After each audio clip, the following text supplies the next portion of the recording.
na magsiupo at i-mute na rin po ang ating mga telepono dahil magsa-start na po ang ating prayer item.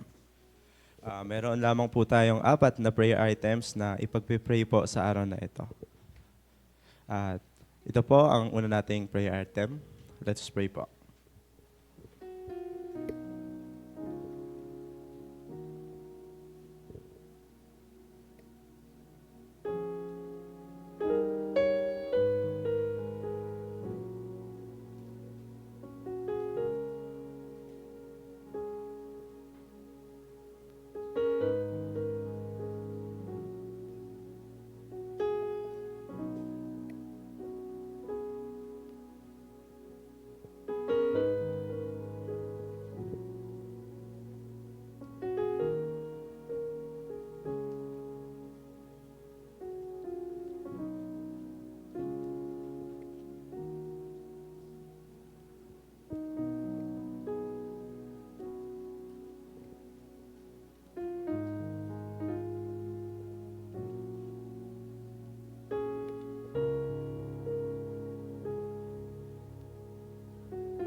For our second prayer item po, let us pray.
For our third prayer item po, let's pray.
And for our last prayer item po, let us pray.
Let us pray po.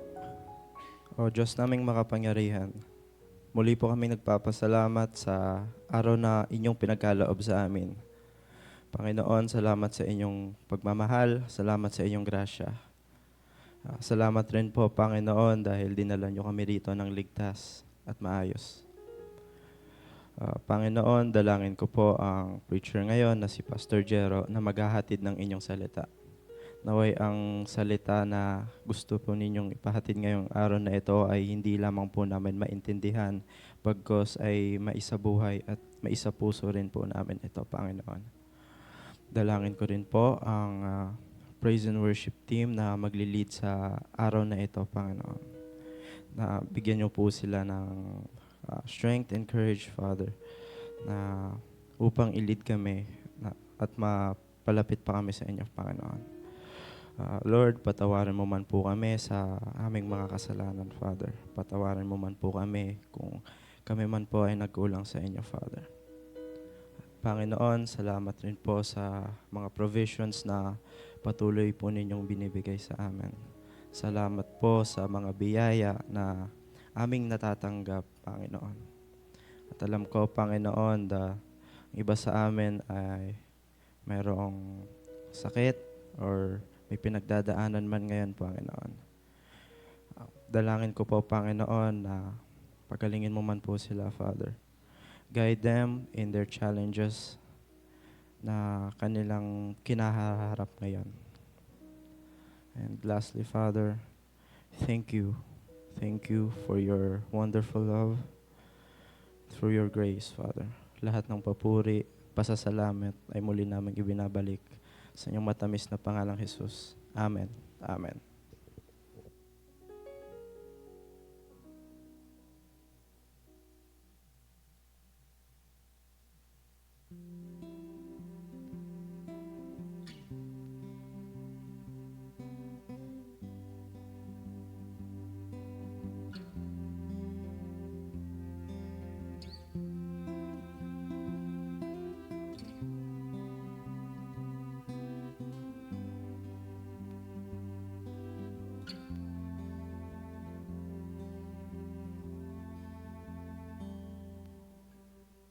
Come away with me to the shadows where we run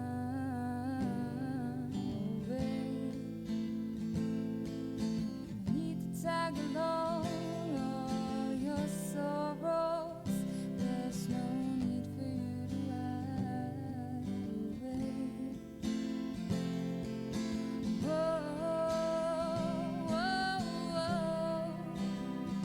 whoa.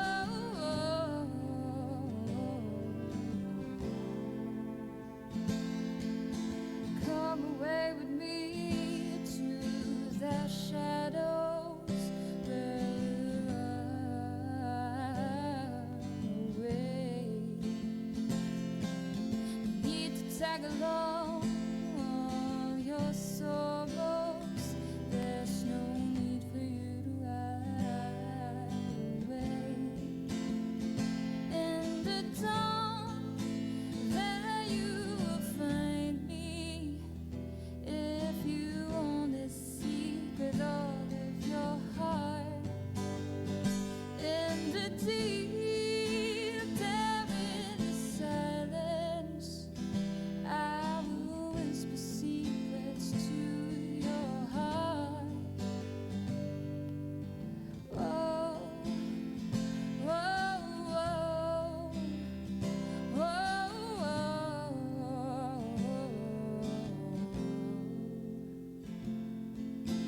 come away with me to the shadows where we run away.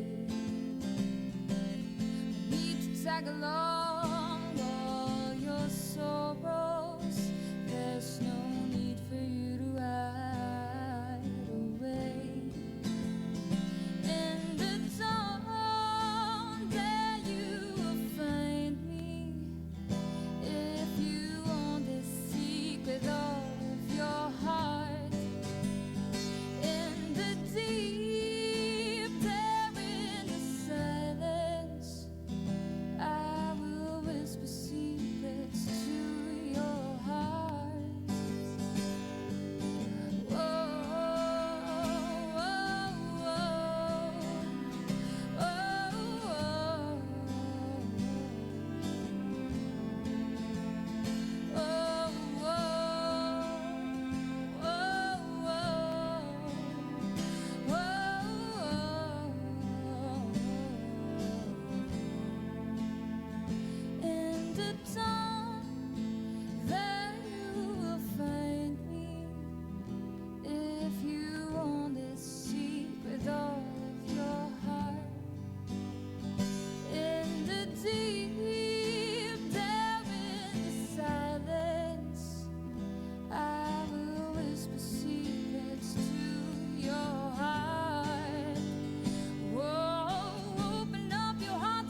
Good morning, Impact Church! Isang malamig na umaga po sa ating lahat.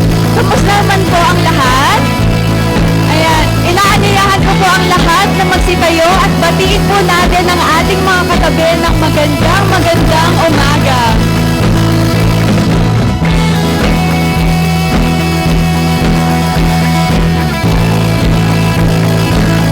You know, even before tayo pumunta sa ating simbahan, sa pagmulat pa lamang ng ating mga mata, it is already a proof of God's goodness to us.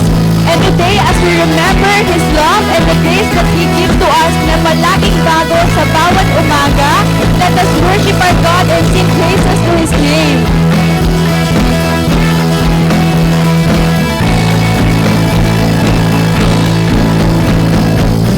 Who brings the power of sin and darkness, whose love is mighty and so much stronger, the King of glory, the King of our King, who shakes the whole earth with glowing thunder and leaves us breathless in knowing wonder, the King of glory, the King of our kings. This is amazing grace. This is a great love. That you would take my place. That you would bear my cross. You laid down your life. That I would be set free. Oh, Jesus, I sing for all that you've done for me.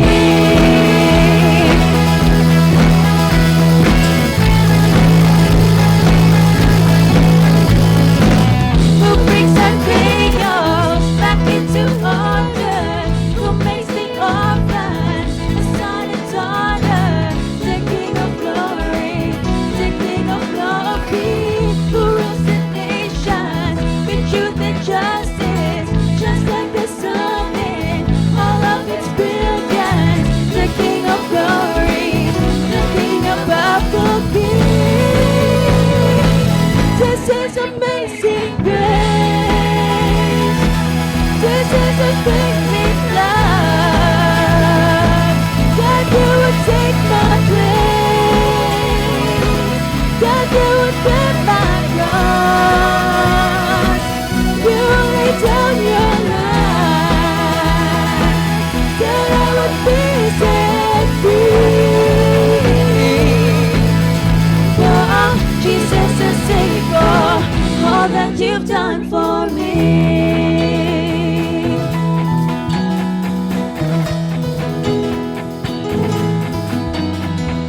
Worthy is the Lamb who was slain. Worthy is the King who conquered the grave. Worthy is the Lamb who was slain. Worthy is the King who conquered the grave. Worthy is the Lamb who was slain. Worthy is the King who conquered the grave. Worthy is the Lamb who was slain. Worthy, worthy, worthy. Oh, this is amazing grace. This is a great love. That you would take my place. That you would bear my cross. You laid down your life. That I would be set free. Oh, Jesus, I sing for all that you've done for me. All that you've done for me. This is amazing grace.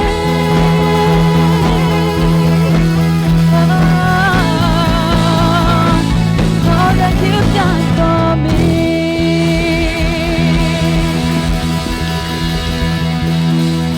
Let us continue to sing praises to our Lord whose love endures forever. Let us give a clap offering to our Lord.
the setting sun. His love endures forever.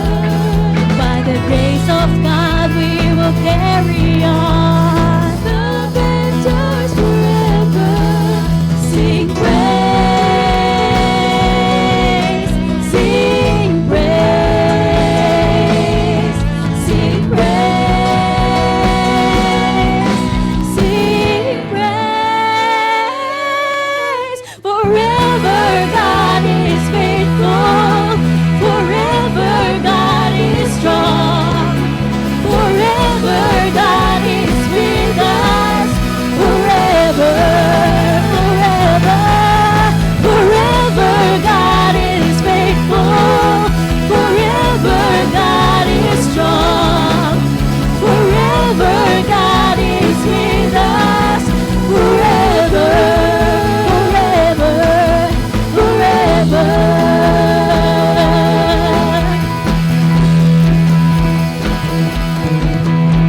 His love endures forever. His love endures forever. His love endures forever. His love endures forever. His love endures forever. His love endures forever. His love endures forever. His love endures forever. Sing praise, sing praise, sing praise, sing praise, sing praise, sing praise, sing praise, sing praise. Forever God is faithful. Forever God is strong. Forever God is with us. Forever. Forever God is faithful. Forever God is strong. Forever God is with us. Forever. Forever.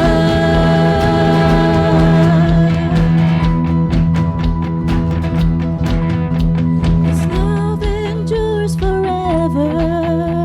His love endures forever. His love endures forever.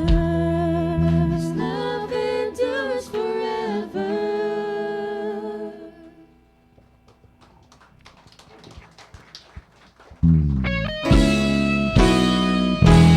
We come to you in full surrender, Father. There are times that we are too tired, we are weak, and we are not enough, but in you, our strengths are renewed. In you, we are strong, and in you, we become enough, Lord. And now, as we worship you, we surrender everything to you, Lord, and we lift our voices to say just how much we need you each day. Church, let us sing this song.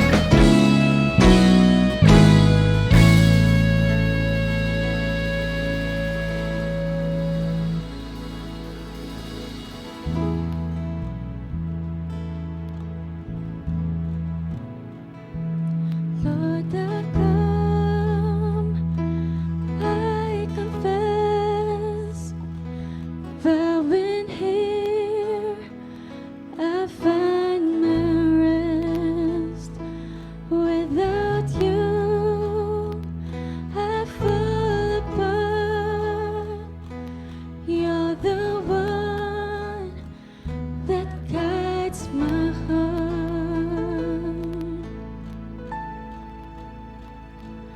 Lord, I need you. Oh, I need you.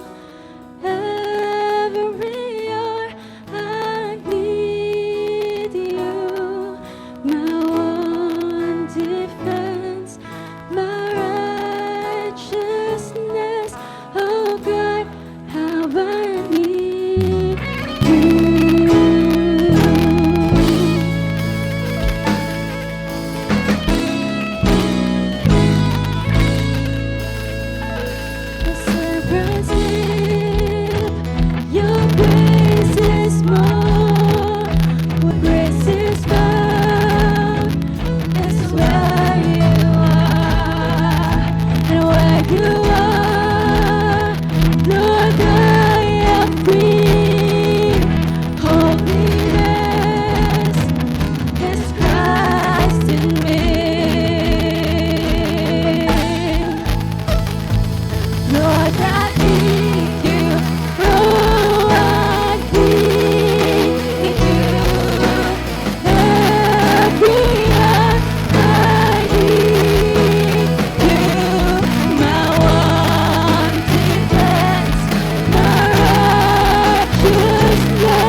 Yes, truly, Lord, we need you now and forever. That is why we surrender and we bow down our knees as we worship you and sing our hearts to glorify your name, Lord.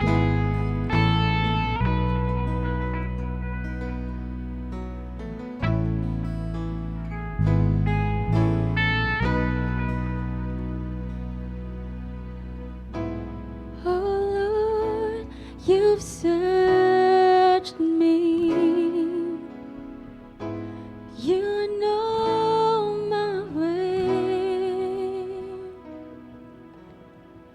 Even when I fail you, I know you love me. Your holy presence surrounding me in every season. I know you love me. I know you love me. At the cross I bow my knees, where your blood was shed for me. There's no greater love than this. You have overcome the grave. Your glory fills the highest place. What can separate me now?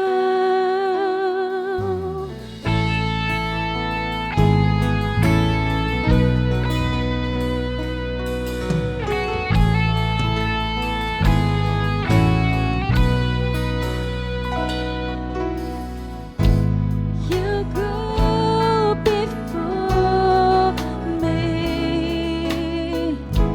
You shield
Lord, we thank you for your love.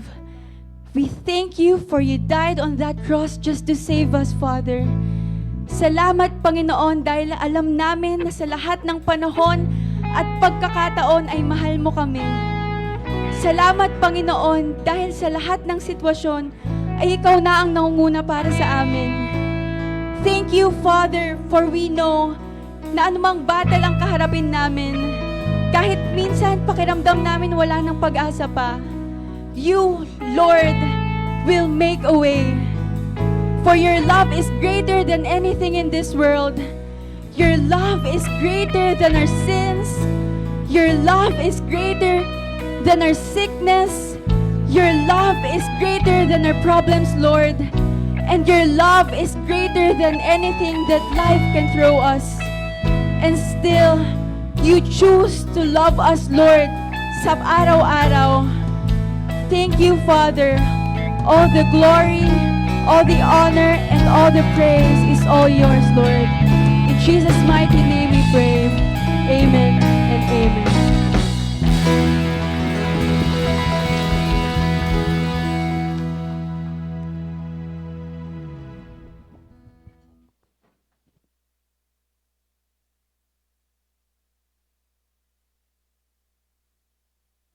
Mic. Yan. Grabe no, sa lahat po ng maraming mga hindi sigurado, isa po ang nananatiling sigurado. Ayun ay ang pagmamahal ng Panginoon sa bawat isa sa atin. Pwede pa ba nating palakpakan ang ating Panginoon?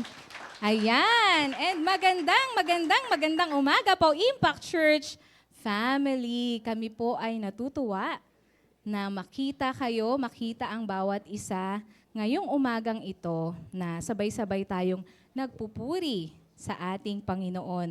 Pwede nyo bang tignan ang inyong mga katabi? Yan. Bless ako na makita. Sabihin nyo sa ating katabi, bless ako na makita ka today. Ayan. Bless ako na makita ka sa araw na ito. And bless din tayong lahat na nandito tayo sa lugar na ito. Sabi nga po sa Psalm 122 verse 1, I was glad when they said to me, let us go to the house of the Lord. Kaya naman, it's such a joy to be in the presence of the Lord together as one big family. Ayan. And gusto rin po nating makishare sa joy ng mga nagsiselebrate at magsiselebrate ng kanilang kaarawan para sa linggong ito. Today ay birthday po ng ating poging kuya na si Kuya Eko. Ayan, nasa ating sound tech, yan, si Kuya Jericho Longabella. At isa po siya sa ating, ano nga yun? Nakalimutan ko yung term. Core, yan. Part po siya ng ating core. Nag-mental block. Ayan, at sa June 12, ayan naman ay si Carl Ace Asejo. Magdiriwang. Kasabay niyang magbe-birthday ay si Kian Riley Barber. Ayan. At sa June 13, yan naman po ay si Joniel Cruz. Andito si Joniel. Ayun, happy birthday po sa inyong magdiriwang ng inyong kaarawan. And syempre, ayan, hintayin muna nating mag-settle down ang mga hindi pa nakakaupo. Ayan, thank you very much. Yan. At pinapasalamatan natin ang Panginoon sa mga nagawa nating ministry. Of course, no, hindi natin magagawa ang mga ito kung hindi niya tayo tutulungan. Yan. Unang-una na po dyan ay yung nangyari last Sunday. Yan po ay Discipling the Mind seminar na shinare po sa atin ni Pastor June Vencer. At yan, marami po tayong natutunan last Sunday. And syempre, this week po ay umattend ng General Assembly, Kamakop General Assembly ang ating mga pastors. Yan po si Pastor Gerard, Pastor Jero at si Pastor Raymond. Kasama nila si Ma'am Jaet. Yan. So meron nag-represent po ng ating church dyan po sa General Assembly. And syempre, nagpapatuloy po ang ating academic clinic para tulungan po ang ating mga students na maging ready po sila sa darating na school year. Yan. Patuloy po nating pinapasalamatan ang ating mga volunteer teachers para po sa academic clinic na ito. And syempre, nagpapatuloy din po ang ating ML tournament para naman po sa ating esports. Yan. And of course, ayan po, ang mga Bible studies po natin. Ayan yung sa ML tournament. Yan. So yung Bible study po natin sa E. Rodriguez last Friday. Tama ba ako? Last Friday. Yan. And yun. Eto naman po, pakinggan po natin yung ating mga upcoming events. Yan. Kung meron po kayong calendar, ilagay nyo po dyan. Or kung meron po kayong notebook at ballpen, isulat po natin sa ating mga notebook. Tatlo lang naman po ito. Unang-una, yung ating Uplift Worship Night. Yan po ay sa Friday. Yan po ay 7 p.m. Sana po ay magkita-kita tayo at sabay-sabay na magpuri sa ating Panginoon sa pamamagitan po ng ating worship night na iyan. And merong part 2 ang ating Bible study method. Yan ay gaganapin sa June 21, right after po ng ating Saturday po ito. Saturday pala ito, June 21. Yan. And syempre ito, nalalapit na ang ating family camp. Yan. medyo excited lang. Yan po ay sa July 4 to 6. Yan. Kung meron po kayo, alam ko po, hinihingi na po ni Pastora Angela ang ating mga t-shirt sizes. Yan. Kung hindi nyo pa po nabibigay, ay ibigay nyo na po para masama po sa ating listahan. Naka-order na daw po tayo. Ayan. Okay na po pala ito. Ayan. And of course, part din po ng ating service ngayong umagang ito ay i-honor si God sa pamamagitan po ng ating tithes and offering. Sabi po sa Malakay 3:10, "Bring the whole tithe into the storehouse, that there may be food in my house. Test me in this, says the Lord Almighty, and see if I will not throw open the floodgates of heaven and pour out so much blessing that there will not be enough room to store it." Yan. As we prepare yung ating mga puso sa pagbibigay po ng ating tithes and offering, let's come to the Lord in prayer. Let's pray. Lord, we worship you. We honor you this morning. Lord, grabe ka pong mag-provide. And patuloy po naming na-experience sa aming mga buhay kung paano ka mag-provide. Everything that we have comes from you. Kaya ngayon, we give our tithes and offering bilang pasasalamat at pagtitiwala sa inyo. Tulad ng sabi po sa Malakay 3:10, we believe that you will open the windows of heaven and pour out your blessings upon us. Bless this giving, O Lord. Gamitin mo ito to reach more people and to expand your kingdom. In Jesus' name we pray. Amen. Impact Church family, come, let's give our tithes and offering.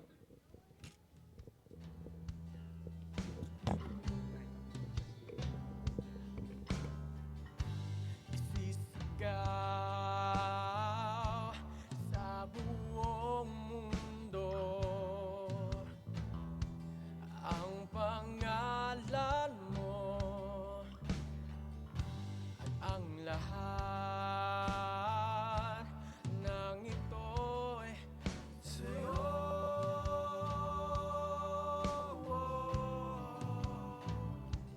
At iparinig sa lahat ang tunay mong pag-ibig at ang takot dito sa dibdib di mananaig pagkat sa pangalan mo. Maulan na umaga sa inyong lahat. Okay. Maulan na, no? Tag-ulan na talaga. At kailangan nating tanggapin na lagi na tayo magdadala ng payong. We praise the Lord. Salamat po. Church sent us to Palawan for the General Assembly for 1 week. At gusto namin mag-report ng konti sa inyo what happened there. So, Ito po yung ating venue sa Hagedorn Coliseum kung saan more than 3,000, I think 3,600 plus ang nag-attend no, sa ating General Assembly ng mga workers and pastors. At ayan po, yung nakita nyo na yung picture namin na naka-uniform pa kami ng Impact Church. Hindi po nakasama dyan sa picture namin na members din natin at leaders natin ng church. Si Ate Ann, very busy dahil siya ang leader ng PKs o Pastor's Kid. Meron din silang program. And also, si Pastor Joji at saka si Lorena Lumawan.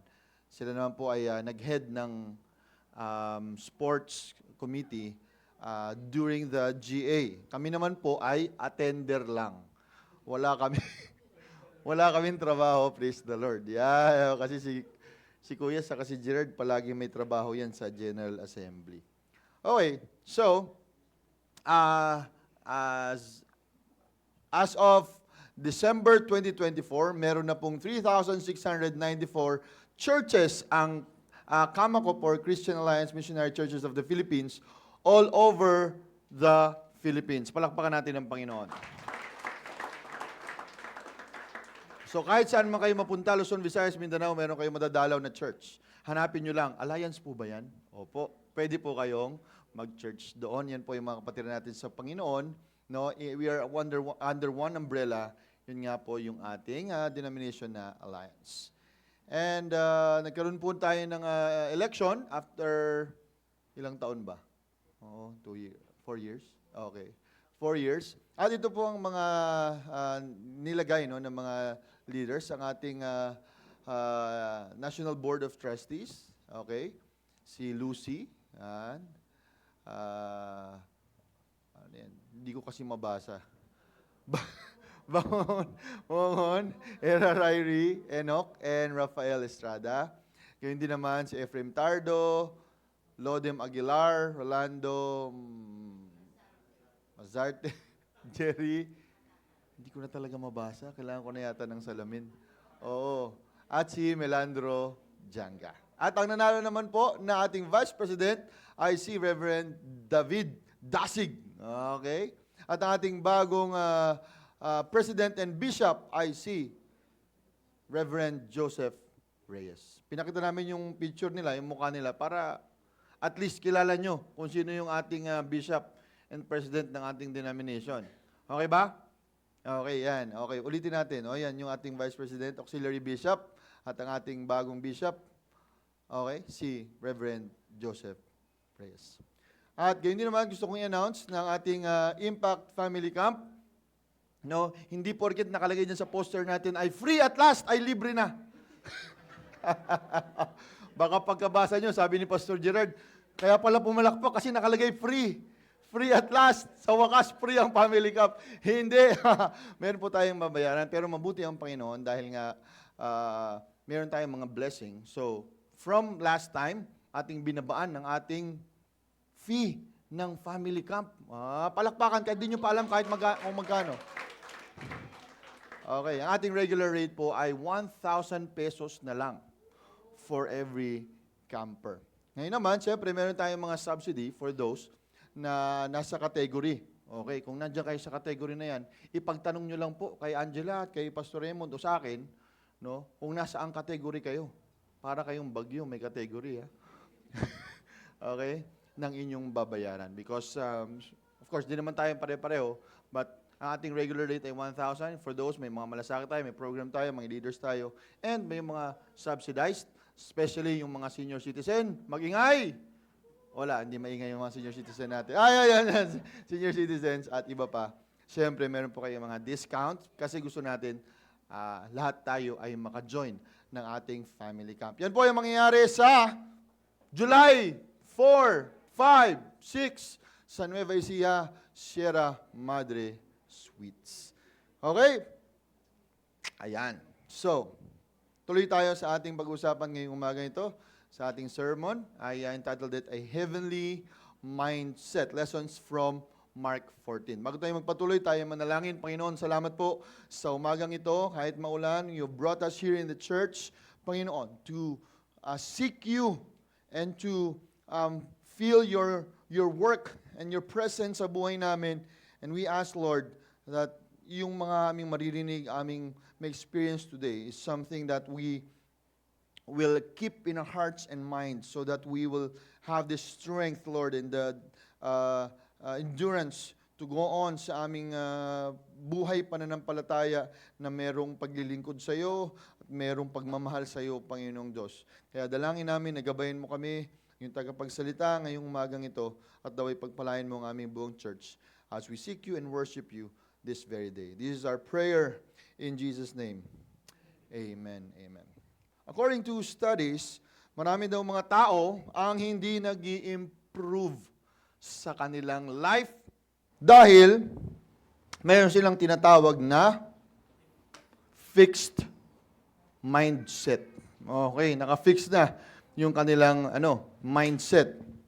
Ano ibig sabihin nito? Sila yung mga tao na nakaset na lang yung mind nila sa isang bagay, whether gusto nila o hindi nila gusto yon. Mga bagay na okay, hindi ko kaya o kaya kong gawin. At kapag walang nag-correct sa kanila, nakafix na sila sa bagay na yon buong buhay nila. No? At it can start at a very young age. For example,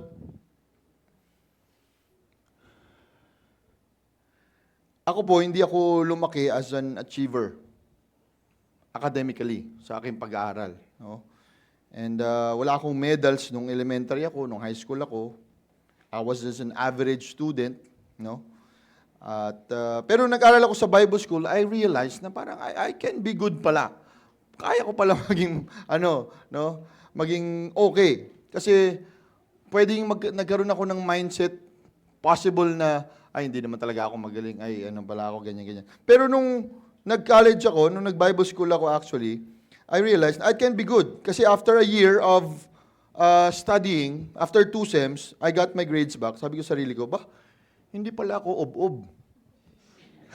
Nakuha ko yung kay Jobit yung binabaliktad, yung ob-ob. Yung B-O-B-O, hindi pala ako ob-ob, sabi ko.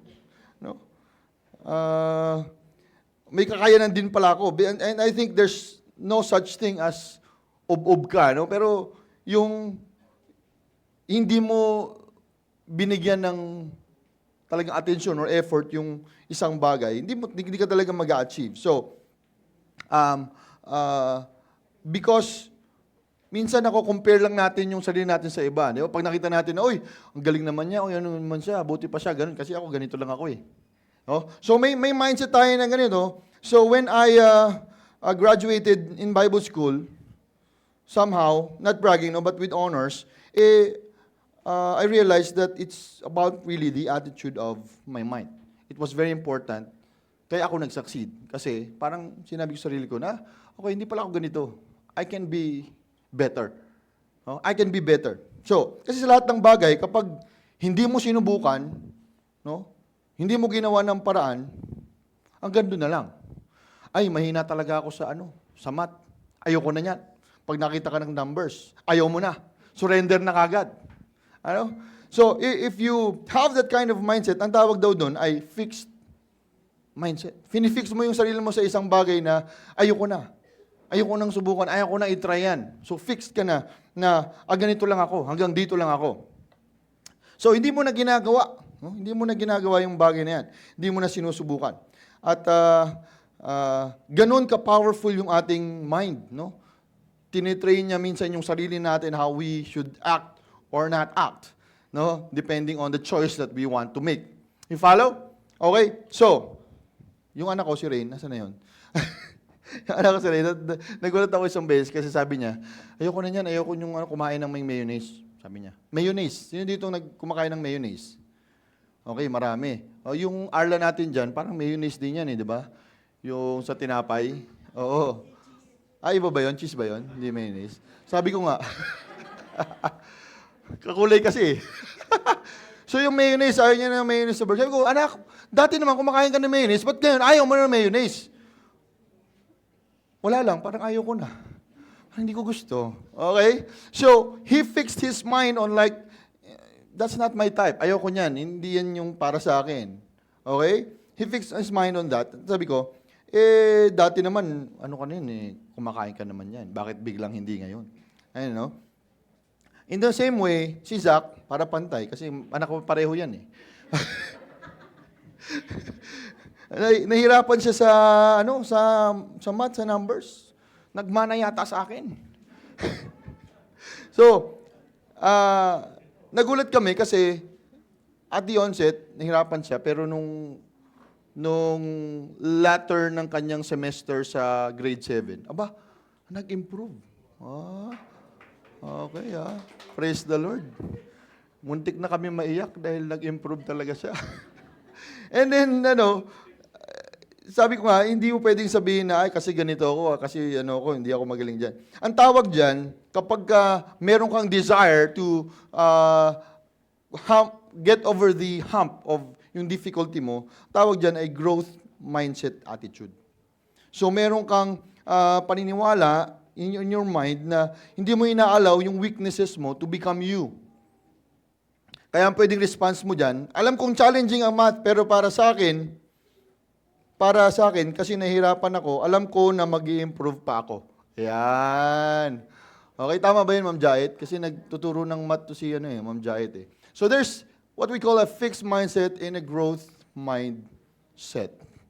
Which of these two are we? No?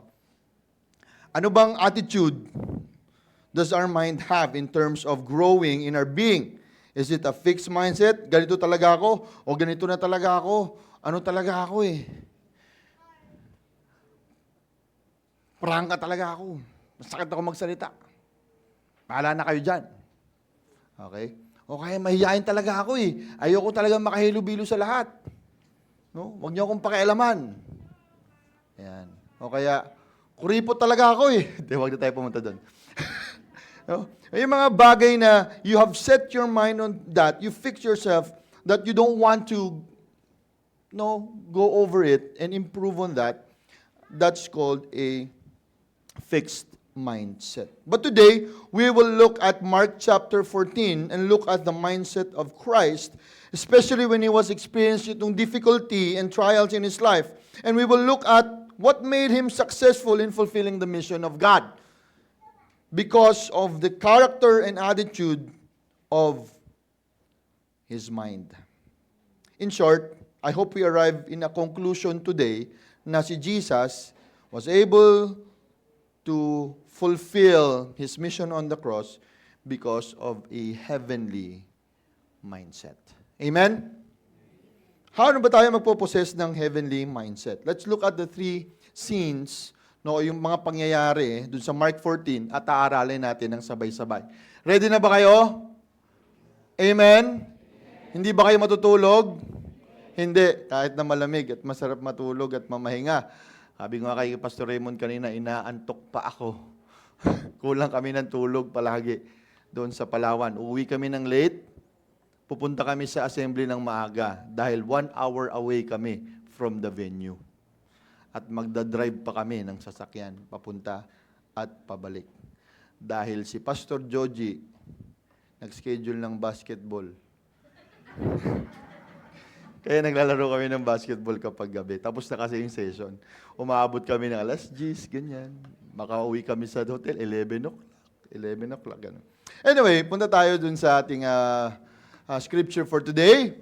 Sabi sa Mark 14:26, and when they had sung a hymn, they went out to the Mount of Olives and said to Jesus, and Jesus said to them, you will all fall away, for it is written, I will strike the shepherd, and the sheep will be scattered. But after I am raised up, I will go before you to Galilee. Peter said to him, even though they all fall away, I will not. And Jesus said to him, truly I tell you, this very night, before the rooster crows twice, you will deny me 3 times. But he said emphatically, if I must die with you, I will not deny you. And they all said the same.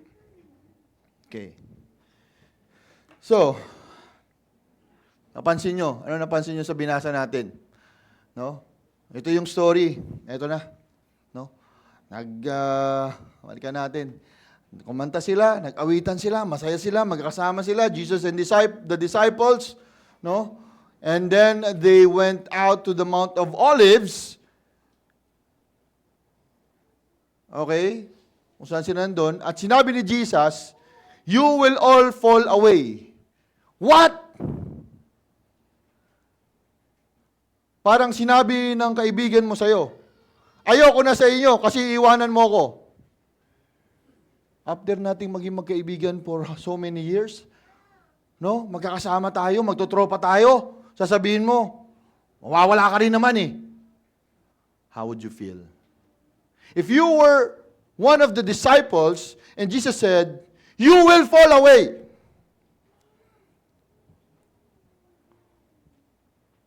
O pagawin pa nating mas realistic. Pag tumayo dito si Pastor Raymond yung pinain. O si Pastor Jero na lang.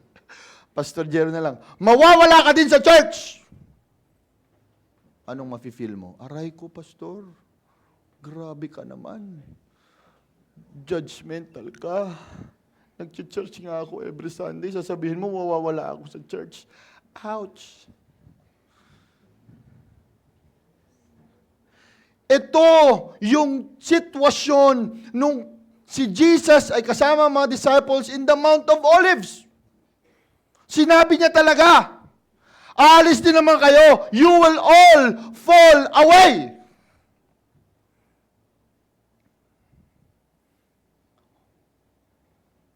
Anong meaning nito sa kanila, no? At kung ikaw, paano ka magre-respond sa ganun? Sinabi sa iyo ni Jesus, mawawala ka rin naman eh. You will fall away. Fair ba yun? Tama ba yun? 3 years, sinasamahan nila si Jesus. Tapos sasabihin, you will fall away. Pero ito na nga si Peter, kung susundan natin yung kwento, bida-bida. Parang sa mga kaibigan natin, di ba? May mga bida-bida din. Oh. May mga bida-bida.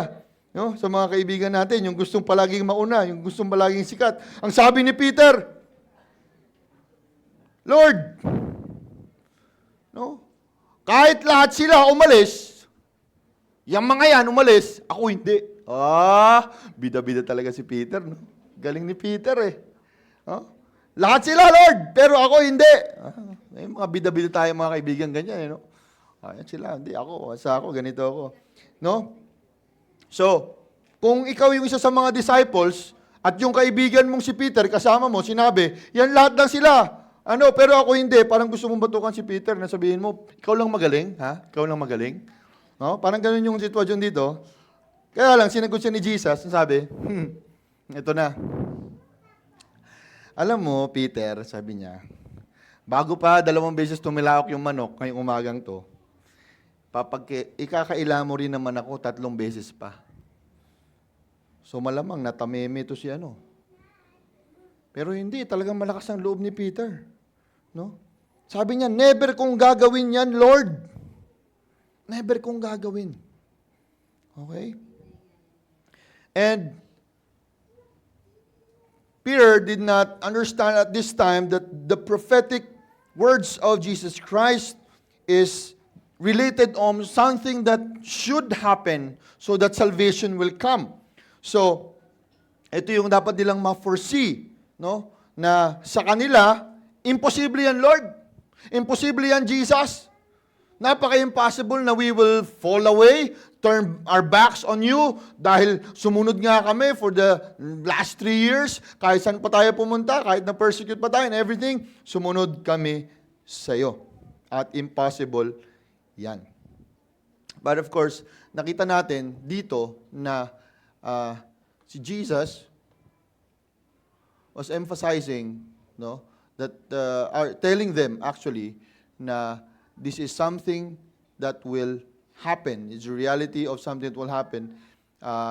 Ito na, malapit na pagkatapos ng mga bagay na yan. And yung lahat ng mga disciples sinabi na hindi ka rin namin i-deny, no, Panginoon. So, what is something that we can learn here, not only in the mindset of the disciples, but the mindset of Jesus, because Jesus knew na kailangan niyang pagdaanan ito. Kailangan niyang pagdaanan na kahit yung mga sarili niyang disciples ay iiwanan siya. And He has to go through the cross through the shame, and through the physical beating, para lang ma-fulfill yung plan ng Panginoon, our God the Father in heaven, to redeem man from its sinfulness. See, let me share this fact to you. Jesus set His mind on the Father's plan. He knows na ito yung mangyayari sa Kanya. And He has set His mind on the Father's plan. Yung plano ng Diyos, hindi yung gusto niya, hindi yung aayaw na siya, hindi yung tatalikod na siya, but Jesus Himself set His mind on His Father's plan. He knew that the redemptive plan of God was not an easy task. Hindi yun madali.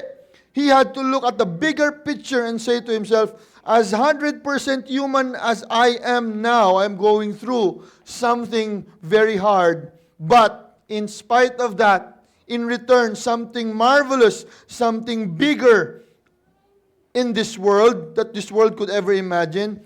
It's the salvation of humankind, of mankind, through His death.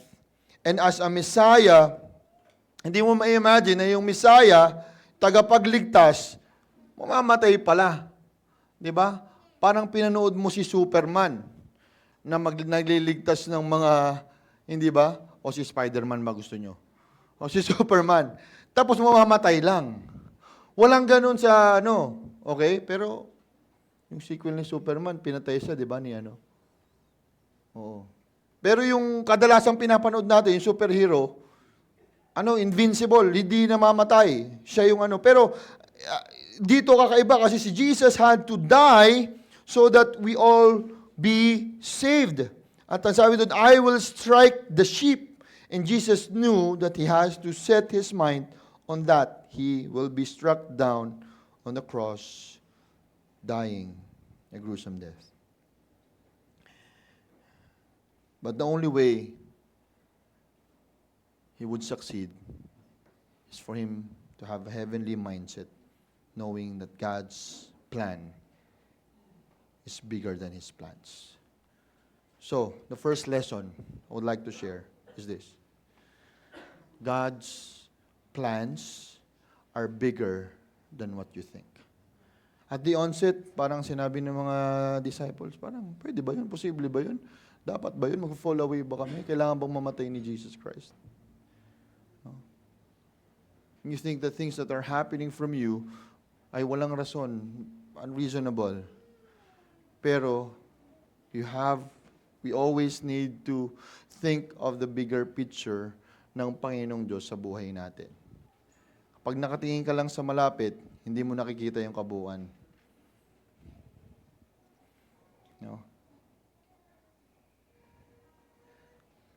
And sometimes we have this false confidence sa ating relationship with Jesus, parang yung mga disciples. Kaya natin, yung strong yung words nila, hindi kami mag-fall away, Lord, hindi namin gagawin yan.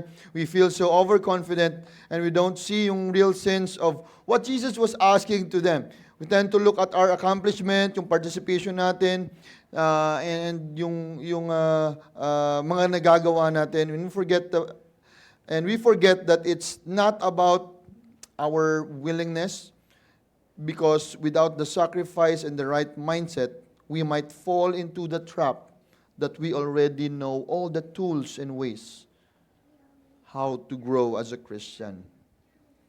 Madami po sa atin marami pong mga Christians ang nahihirapan mag-grow, can be stagnant, at nabibilib sa sarili because there are things that they think they can do, on their own. They are overconfident na hindi mangyayari sa amin yan. Hindi kami magde-deny sa iyo, hindi kami aalis because of what they have done on their own strength. Pero hindi pwede yun Dapat tayong magpatuloy at hindi ma-fix yung ating mind on what we know and what we can do. We should always have a growing mindset sa Panginoon. Kaya nabibilib po ako sa ating mga members na kapag niyaya sa isang seminar sa church, no? Umaattend talaga sila. They want to grow. Kapag merong training, umaattend ng training. No? Lalo na yung mga may edad na. Kasi marami nang alam sa buhay.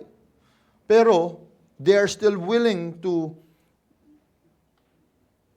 listen, to observe, and to learn something that will help them serve Jesus more and love Jesus more sa buhay nila.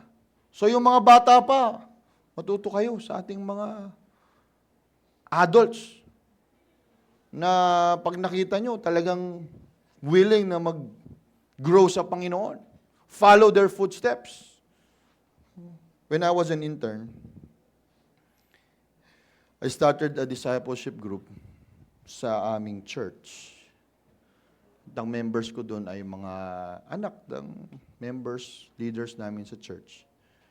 And yun yung first na, excited pa ako eh. Sabi ko, first ko to na discipleship group. Yung term na discipleship small group, di pa masyadong uso, ng Bible study pa lang.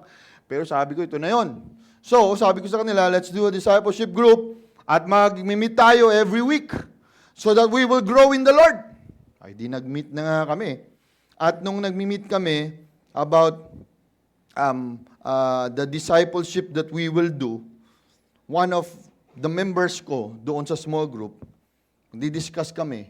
At kapag nag-discuss kami, at nag-ask na ako ng question, at sinasabi niya sa akin, Pastor, alam ko na yan.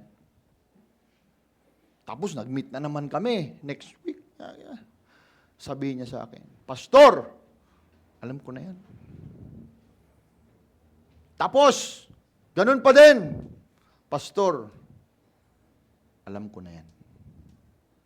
This kid grew up in the church. That's why he knows a lot of things. But the problem is, hanggang dito lang.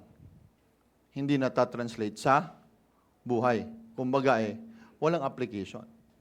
So napaka-importante nung application sa ating paglago sa Panginoon. Kaya ka nag-aral, kaya ka nag-grow kasi kailangan mong i-translate yun sa buhay mo. Yan. Kailangan mong i-translate sa buhay mo. Okay? So, now,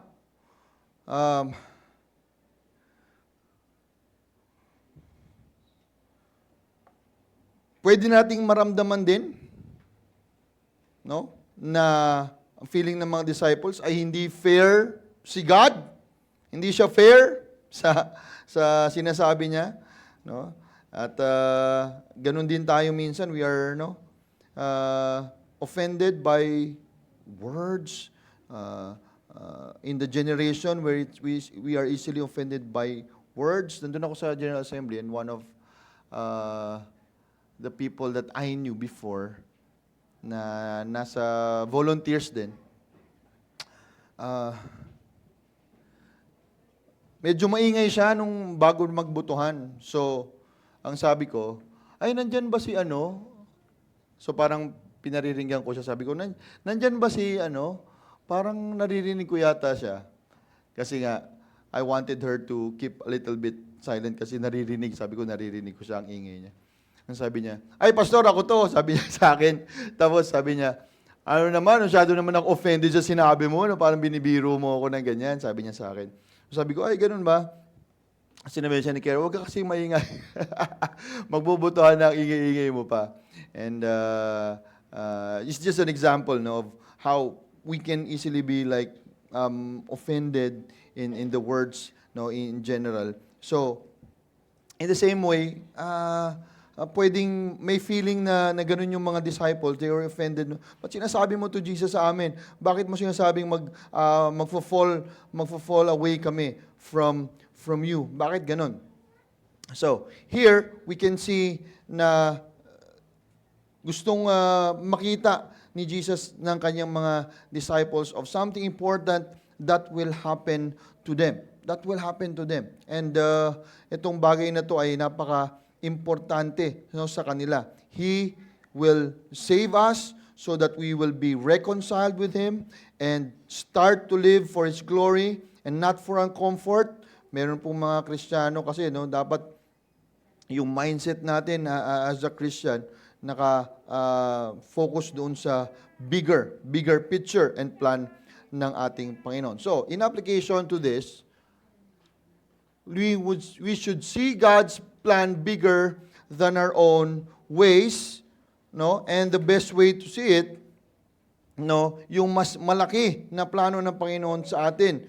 Dahil marahil kapag tayo ay nakatuon lang dun sa present situation natin at hindi natin nakikita yung bigger picture, katulad ng mga disciples, present situation, ito yung mangyayari, hindi ko nakikita yung bigger picture na gagawin ni Jesus, masyadong limited. So, kailangan natin palakihin yung ating mindset sa gustong gawin ng Panginoon para sa atin. Therefore, we should trust God's sovereignty. God is in control. God is in control of everything that is happening in your life. So seek His will through His Word. Patuloy po tayong mag-aral ng salita ng Panginoong Diyos and consult God always. Lagi po nating ilapit sa panalangin ang mga nangyayari sa buhay natin upang gabayan niya rin tayo sa ating mga desisyon. In short, kapatid, kung may pangyayari sa buhay mo na hindi mo maintindihan, may nararanasan ka sa buhay mo na hindi mo ma-explain bakit ganun pa din. You have to trust God's sovereignty. You should seek to do His will and consult Him always because God's plan is always best and He has a reason why things happen sa buhay natin. Next is in Mark 14. And they went to a place called Gethsemane, and He said to His disciples, "Sit here while I pray." And He took with Him Peter and James and John and began to be greatly distressed and troubled. And He said to them, "My soul is very sorrowful, even to death. Remain here. Remain here and watch." And going a little farther, He fell on the ground and prayed that if it were possible, that hour might pass from Him. And He said, "Abba, Father, all things are possible for You. Remove this cup from me, yet not what I will, but what You will." And He came and found them sleeping, and He said to Peter, "Simon, are you asleep? Could you not watch 1 hour? Watch and pray that you may not enter into temptation. The spirit indeed is willing, but the flesh is weak." And again He went away and prayed, saying the same words. And again He came and found them sleeping, for their eyes were very heavy, and they did not know what to answer Him. And He came the third time and said to them, "Are you still sleeping and taking your rest? It is enough. The hour has come." What did Jesus do when He knew something terrible will happen? He prayed. And when He prayed, He even asked the Father, pwede bang lumampas na lang itong hour na to? Lumampas na lang itong time na to? But then your will be done. And sometimes we feel that the same way. Lord, pwede ba palampasin mo na lang itong sitwasyon ko na ito? Huwag ko na lang itong maranasan. Lord, itong mahirap na to, pwede ba, hindi namin pagkakayos, pwede ba? Bakit ganon? But then, Jesus said, your will be done. Because maybe God has a reason why it has to happen. Because yung naranasan ni Jesus, may rason bakit yun nangyari. Because when we pray, we set our minds to have the mind of Christ. We seek God and His will for us. And we align our thoughts to our Master. We surrender the fact that God is at work, and we must desire to discover the beauty of the process we are going through. The process should always be the most difficult, but the product is always coveted. Kaya kagaya nga ng kasabihan, trust the process. Trust the process. Sa isang tao na may determinasyong maging best, naiintindihan niya sa utak niya, kahit gaano kahirap, titiisin niya just to arrive at the result he wants. Katulad ng isang Olympian na nagtitraining araw-araw, katulad ni Carlos Yulo na nanalo na naman sa South Asia Pacific ba yun? Nanalo na naman siya ng gold.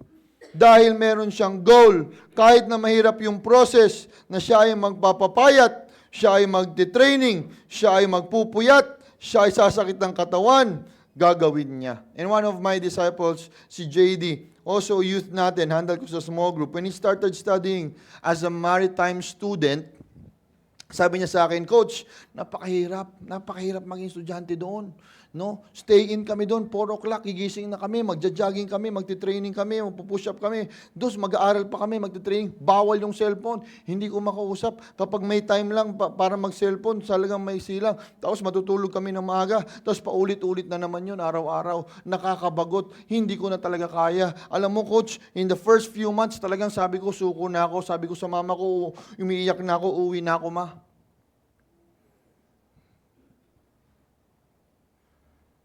Pero Coach, naisip ko na, total nandun naman ako, ituloy ko na. Kaya sabi ni JD, talagang tiniis ko, Coach, na matapos ko para maging, talaga ako, maritime engineer ba? Hindi ko alam course niya, basta sa pagiging barko.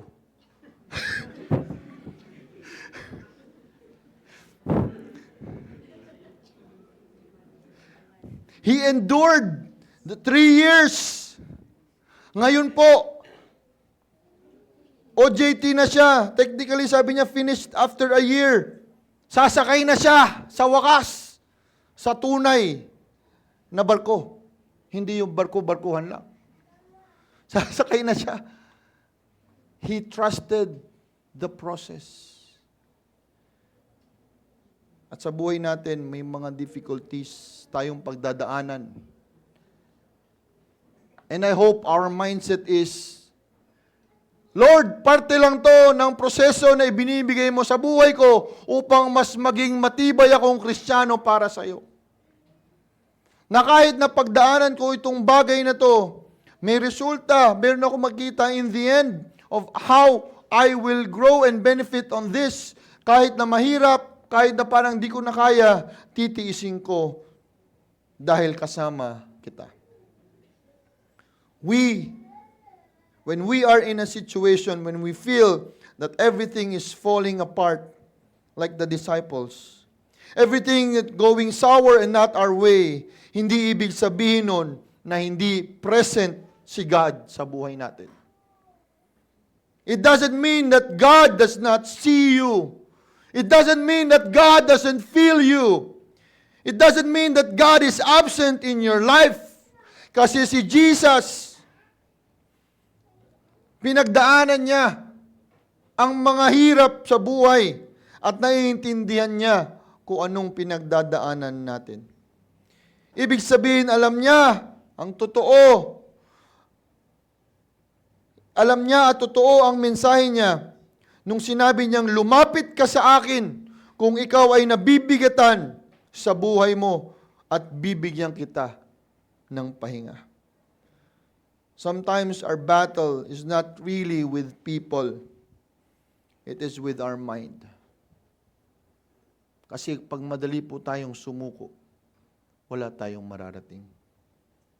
It is with our character, it is with our will, and the evil spirit that influences us and tries to steal our joy, try to steal our peace, so that we will have anxiety and depression, so that we will have bad decisions in life and destroy our life and our relationship with God. Huwag po nating hayaan na ang kaaway nakawin yung galak sa buhay natin dahil anak na tayo ng Diyos. At kahit ano pang pagdaanan natin sa buhay, hindi magbabago na tayo ay anak ng Diyos at mahal niya tayo. At tayo ay may kaligtasan sa Kanya. Jesus surrendered His mind to the Father's will. Jesus surrendered His mind to the Father's will. And God wants you to surrender to His will, not yours. So minsan po, nauuna yung sarili nating plano. Kaya hindi natin ma-enjoy yung plan ng Panginoon. Kasi hindi natin nakikita yung sarili nating plano ang magpapatuloy. Meron tayong sariling gusto. Ay, ito dapat, Lord, yung nangyari. Bakit ganun? Unfair ka naman. Pero ang totoo, gusto mo lang talaga yung agenda mo yung masunod. Lord, gusto ko talaga sanang maging artista. Bakit ganun?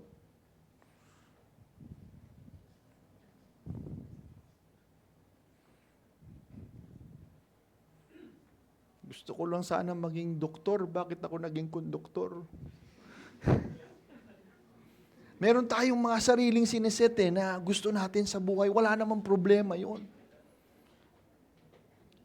Pero hindi lahat ng gusto natin na mangyari, ibig sabihin yun na yung mangyayari. We need to surrender our will to the Lord and seek kung ano talaga yung gusto niya para sa atin. Because bago pa tayo pinanganak, no? He has formed us together in our mother's womb. Alam na niya yung plano niya para sa atin. That is why si Jesus, nag-pray siya and called to the Father in heaven. Addressed our Father in heaven. Submitting in fulfilling the redemptive plan of man. At ganoon din tayo bilang mga Pilipino. Kapag sinabi ni tatay, tay, susundin natin as a head of the family, hindi ba? So ano man yung hirap, dahilan, bakit pinapagawa yun? Yun yung ginawa, no, ni Jesus to His Father in heaven. So when you struggle to the plans of God in your life, that means you haven't given in to the sovereignty and plan of God as your Lord. Siya yung iyong Diyos. No, siya yung masusunod. Pag lordship, siya yung masusunod. No? Kaya nga po, in application, set a time. Sabi natin, prayer 3 times nag-pray si Jesus. Tapos pagbalik niya, log 2. Yung mga disciples. Bumalik siya. Tulog na naman.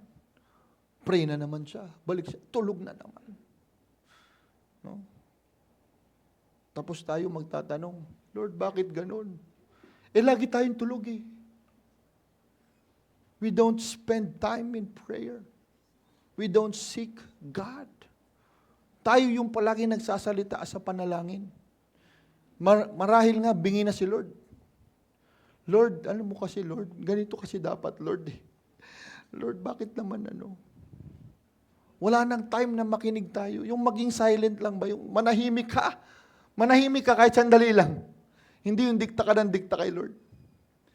Yung time mo of silence and solitude, yung sarili mong oras, napahiwalay ka, binigyan mo ng oras si Lord at yung Spirit niya na magsalita sa'yo, no? Gawin mo yun. Iset mo yun sa buhay mo. Kasi pag tayo yung palaging nagdidikta kay Lord, mahirap nating marinig siya. Because we understand that God speaks in a small, still voice in us. We need to quiet our hearts and pray to Him so that we can know and see His will sa buhay natin. And lastly, Mark 14. And immediately, while He was still speaking, Judas came, one of the 12, and with him a crowd with swords and clubs, from the chief priests and the scribes and the elders. Now, the betrayer had given them a sign saying, "The one I will kiss is the man. Seize him and lead him away under guard." And when he came, He went up to him and said, Rabbi, and he kissed him. And they laid hands on him and seized him. But one of those who stood by drew his sword and struck the servant of the high priest and cut off his ear. Kalala nyo na kung sino yun, yung bida-bida, si Peter. Oh, pinutol yung tenga nung isang Okay. And Jesus said to them, have you come out as against a robber with swords and clubs to capture me? Day after day I was with you in the temple teaching, and you did not seize me, but let the scriptures be fulfilled. And they all left with him and fled, and a young man followed him with nothing but a linen cloth about his body. And they seized him. But he left the linen cloth and ran away naked. Judas betrayed Jesus. He was a disciple. Kilala niya si Jesus as Savior and Lord. Pero, meron pa rin siyang guts na i-betray si Jesus. His symbol was a kiss on the cheek. It was purely a shameful act. Hinalikan mo pa yung iyong Diyos, pero binitray mo rin naman. And also, I saw here that one of the things we need to do is to be careful. Mag-ingat po tayo with the way we live. Because we may know Jesus for a long time. We may be worshiping Him and going to church for a long time. We may be participating in His table for a long time. But still, we can do something terrible against Jesus.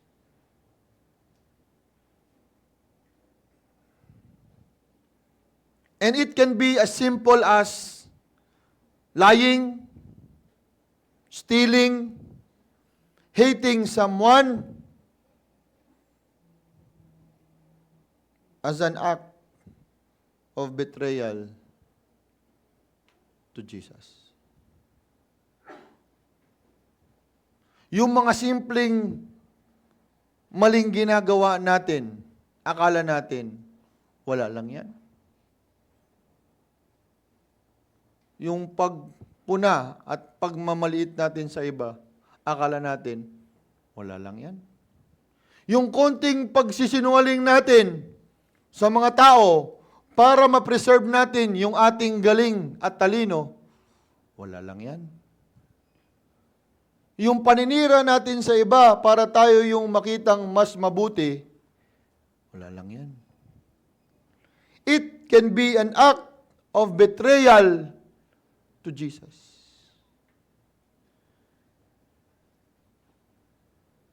Because we already knew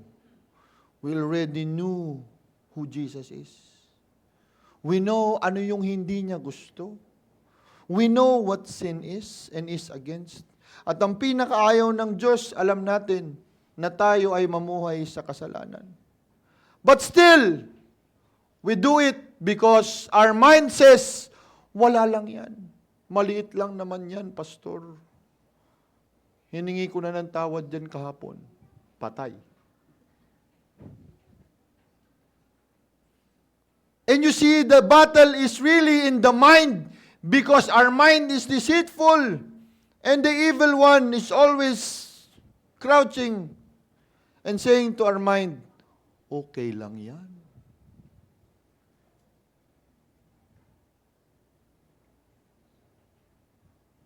Konti lang yan, panoorin mo na, saglit lang naman yan.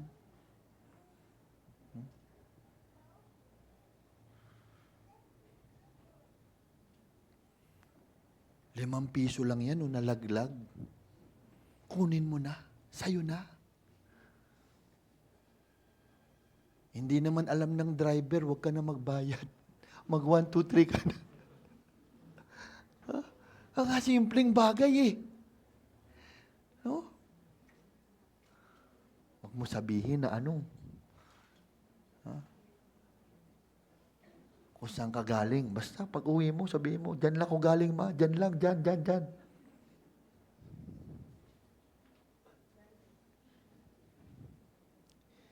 There is a battle in your mind saying, sabihin ko ba yung totoo o hindi? Gagawin ko ba yung tama o hindi? And when your mind says, hindi, ito yung gawin mo, hindi yung gawin mo. It's an act of, if you do the wrong thing, it's an act of betrayal to Jesus kasi alam mo na ang mali, ginawa mo pa.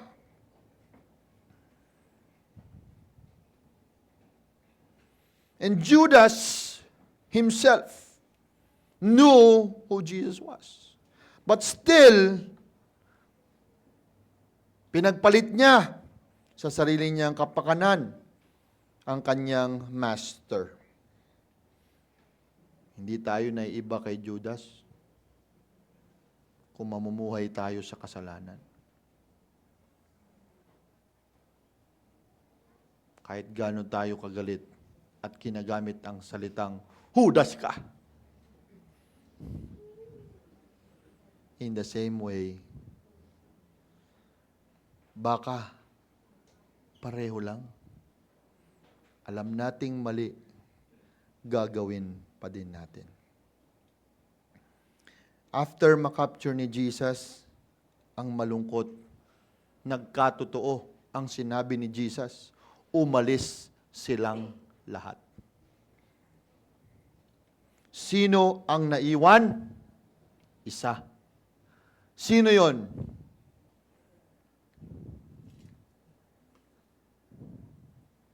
A young man followed him. Sino si young man? Maraming commentary, pero hindi na tayo pupunta doon. But a young man followed him with nothing but linen cloth about his body. Kahit na yun lang ang suot niya, sinundan niya si Jesus. Ngunit siya ay sinubukang hulihin. At nung siya ay huhulihin, siya ay umalis. Kaya lang nakuha ang kanyang tapis at siya ay tumakbo ng walang bihis. Some of the disciples, madami pa din ang hindi susunod at iiwan si Jesus, lalo na kapag hindi na nila makita sa sarili nilang mata ang gusto nilang makita. Ay, parang wala naman nangyayari sa akin dyan kasi ito dapat yung gusto kong mangyari. Naging Christian ako, dapat gusto ko sana yumaman ako, hindi naman ako yumaman. In the disciples' mind, nag-follow nga ako kay Jesus. Ang gusto sana namin magbago yung yung political, magkaroon ng political change sa gobyerno kasi galit na galit sila sa mga Romans. Yung mga Romans, pinapatay yung mga kakasuri nila, pinaparusahan nyo. Talagang ayaw na ayaw nila sa mga Romans because Romans kills the Jews at that time and oppressed them. Sila yung nagiging dahilan, nung galit nila, kaya gusto nila talaga magbago. At ito yung gusto nilang makita at mangyari. Pero hindi naman yun ang gusto ng Panginoon. Iba ang gustuhan at gagawin ng Panginoon. Sila ay marahil may maling dahilan. Bakit sila sumusunod sa Panginoon at biglang mawawala ng bula? Ikaw, bakit ka sumusunod sa Panginoon? Natanong mo na ba sa sarili mo? Bakit ka sumusunod sa Panginoon? Dahil gusto mong yumaman? Gusto mong kumawala sa posisyon na hirap ka na? Gusto mong makakuha ng pabor? Bakit? Dapat malinaw sa atin ang dahilan ng ating pagsunod sa ating Panginoong Yesus. We need to have a clear reason why we want to follow Jesus in our life so that whatever we face in life and whatever it may cost us, We will have the reason to go on and be successful in life. Madami ang nagtatanong, Pastor, may bayad ba dyan sa seminar na yon? Pastor, paano yan? May bayad pala, ayoko na. Pastor, paano yan? Maglalaba pa ako, hindi na ako sasama dyan. Pastor, kasi ganito. Pastor, ganyan. Kapatid, ikaw lang ang makakaalam ng decision mo. Kapag binigyan ka ng chance ni Lord na lumago, umattend ng seminar, or camp, or training, something that will help you grow, palalampasin mo ba o hindi? Jesus settled his mind on obeying the Father. That is why loving God is the reason for our obedience. Ang pagsunod ni Jesus, no, nakaset yung mind niya, nasusundin niya ang kanyang Ama. In the same way tayo, yung pagmamahal natin sa Panginoon, yung magiging dahilan ng ating pagsunod sa Kanya. Dahil mahal natin ang Panginoon. May isang baby na ayaw kumain ng gulay. Kaya ang naisip nung nanay ay gumawa ng example sa kanya. Imbis na subuan ang baby ng gulay, sinubuan ang tatay. Nang umiling ang tatay, sinampal ang tatay. Kaya nung nakita ng baby na sinampal ang tatay, kinain niya ang gulay. Panood nyo na yun sa video? O, kaya pala nakangiti kayo. So, obedience should be natural. It's not something that is dreadful. That's why we follow it. We love God. That is why we follow Him. Application number 3, as I finish on time. Set your steps to fulfill your life mission. Jesus had a mission. Kaya siya pumunta dito sa mundong ito. He had to obey even to the point of death because he knows that will honor and glorify His Father in heaven. Ikaw, anong life mission mo? Ikaw, anong steps na kailangan mong gawin para mag-glorify mo si God sa buhay mo? It is a statement of why you do what you do. And this sets your mind on the things you need to drop and the things that you need to prioritize in life. Sa totoo lang po, sa buhay natin, marami po tayong gustong gawin. Ay, gusto ko makaakyat sa Mount Everest. Ayun, meron na ngang namatay. Ay, gusto kong ikutin ang buong mundo. Ay, gusto kong maging artista. Pero, ang tunay na tanong, yung life mission mo, nakakatulong ba yon? Nakakatulong ba yung gusto mo para ma-achieve mo yung life mission mo? Will it contribute to your overall goal and purpose and plan that God has for you? Maybe it is time for you to cut down and tanggalin muna natin yung mga hindi nakaka-contribute dun sa life mission natin. Example for me, become a trainer of trainers who will fulfill the Great Commission in our generation. That's a life mission. So lahat ng mga major things that I do should contribute on fulfilling my life mission. Kaya po nung nagtuturo kami ng mga pastor, nagtitraining kami, nagpupunta pa kami hanggang sa Nueva Ecija, it is because we want to fulfill our life mission in Christ. Bakit kami nagsastart ng Bible study? Paplant ng church? Because we want to fulfill the Great Commission in our generation. In conclusion,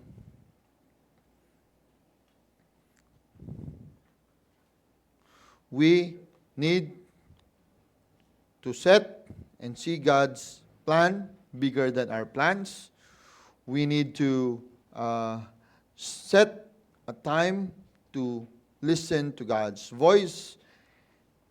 And we need to set our steps to fulfill our mission in life. And have a heavenly mindset. Focus on what gives glory to God. Focus on what God's will and plan for us is. Ang sabi nga niya sa Colossians 3, "Since then you have been raised with Christ, set your heart on things above, where Christ is seated at the right hand of God. Set your minds on things above, not on earthly things, for you died and your life is now hidden with Christ in God." Philippians 4 says, "Finally, brothers and sisters, whatever is true, whatever is noble, whatever is right, whatever is pure, whatever is lovely, whatever is admirable, if anything is excellent and praiseworthy, think about such things." And in Romans 12 it says, "Do not conform to the pattern of this world, but be transformed by the renewing of your mind. Then you will be able to test and approve what God's will is, His good, pleasing, and perfect will." A strong mind is grounded and unmovable. It is set in a mighty way that is aligned in God's will, and it can accomplish great and mighty things for the glory of God. Adoniram and Ann Hudson, at the age of 25, was the first American missionary in Burma. He and Ann married 2 weeks before they boarded a ship bound for India, from which they eventually be able to make their way to Burma. Hudson would spend the next nearly 40 years of his life living among and witnessing to the Burmese people. Until her death, Anne was the friend of many and even more fluent in Burmese language than her academically inclined husband. Hudson's efforts were slow going. Ibig sabihin, mabagal. He was imprisoned and tortured, but he never gave up on his God-given calling to reach Burma for Christ. Before his death, Adoniram Hudson had not only established several churches in Burma, but he had also given Burma one of the greatest gifts, the Bible in their own language. When God has a mission for your life, set your minds on it. And whatever happens, the Lord will enable you to fulfill that calling. I hope, as a church, continue to seek God. Lord, ano nga ba? Anong plano mo sa buhay ko? Lord, ano nga bang purpose mo sa buhay ko? Lord, paano kita mabibigyan ng glory sa buhay ko? With where I am right now. With the abilities that I have. Because I know that like Christ, with the heavenly mindset, I know this is what I was made for. Ito yung gusto mo. Natahakin ko sa buhay ko. Ang bigyan ka ng glory and honor. Manalangin tayo. Lord, thank you so much for your word. Thank you, Lord, because sa aming buhay, marami kaming ginagawang desisyon upang mapabuti ang aming buhay. But we should never forget, Lord, that life is all about you. And you are our number one priority. Sa anumang bagay na aming unahin, Ikaw yun, Panginoon. At dapat namin makita that for us to be successful is that we should set our mind and our hearts to you alone. Help us do this. Help us fulfill this, Lord, sa aming buhay. With the leading of your Spirit in us. Empower us. Guide us. And lead us. This is our prayer with much thanksgiving. In Jesus' name. Amen.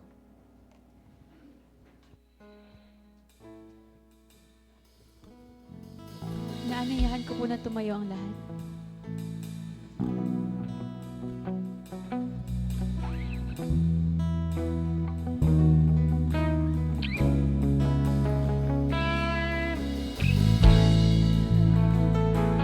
You're my Savior. There is power in your name. You're my rock and my Redeemer. There is power in your name. Messiah, you're my Savior. There is power in your name, in your name.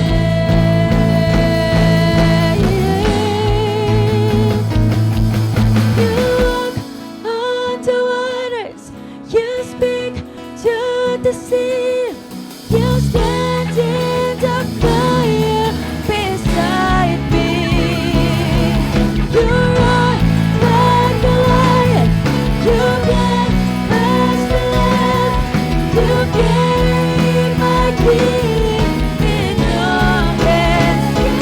You walk on the waters, you speak to the seas, you stand in the fire beside me.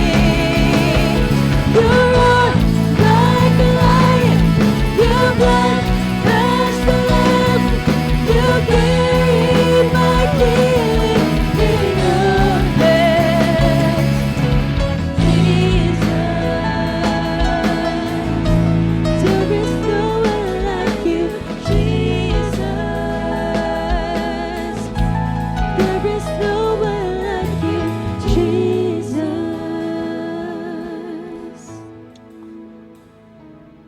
Nalangin tayo. Panginoon, salamat po sa aming natapos na Kamakop General Assembly. You have raised our denomination, Lord, a new leader na aming susundan. May you grant him your wisdom, O God. Grant him your favor and your anointing, Lord God. The next years na siya ay maglilingkod para mapabuti pa lalo, Panginoon, ng aming churches around the Philippines, Panginoon. Ang aming naaabot.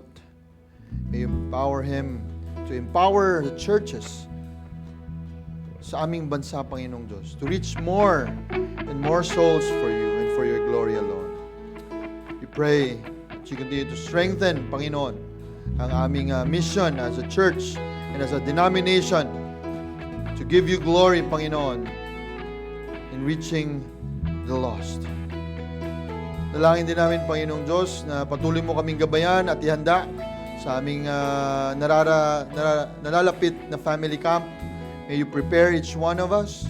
Help us to fulfill our duties, Panginoon, and plan it well, especially ang aming baptism na mangyayari sa aming camp, Lord. We pray that may handa mo ang bagay na ito at makita namin kung gaano kami patuloy na magsasama-sama na lalago bilang isang church sa iyong kapurihan. We pray, Lord, for those who are sick. May they continue to find healing in you. May you touch their bodies and their minds and their hearts, Lord, comforted by you and have the peace that passes all understanding. Lord, I pray that you bless each family represented here today. I pray na patuloy nilang makita that kung gaano katibay ang aming pananampalataya sa iyo, and our mind is also very strong in having faith of your will sa aming buhay. Kaya Panginoon, pangunahan mo kami bilang isang simbahan as we do every week, Panginoon, ang aming mga ministries. Ikaw ang kumilos, ikaw ang manguna, at makita namin na mas marami pa ang makakilala sa iyo. Gamitin mo ang aming simbahan, Panginoong Diyos. Mga kapatid, receive the Lord's blessing today. Now, may the God of peace who brought again from the dead our Lord Jesus, the great shepherd of the sheep, by the blood of the eternal covenant, may He equip you with everything good that you may do His will, working in us that which is pleasing in His sight, through Jesus Christ, to whom be glory forever and ever. Amen. Worthy is the Lamb who was slain. Worthy is the King who conquered the grave. Worthy is the Lamb who was slain. Worthy is the King who conquered the grave. Worthy is the Lamb who was slain. Worthy, worthy, worthy. Oh, this is amazing grace. This is a great that you would take my place, that you would bear my cross. You lay down your life, that I would be set free. Oh, Jesus, I sing for all that you've done for me, all that you've done for me. This is amazing grace. Oh, all that you've done for me. Good morning, Impact Church, and have a blessed, blessed week ahead.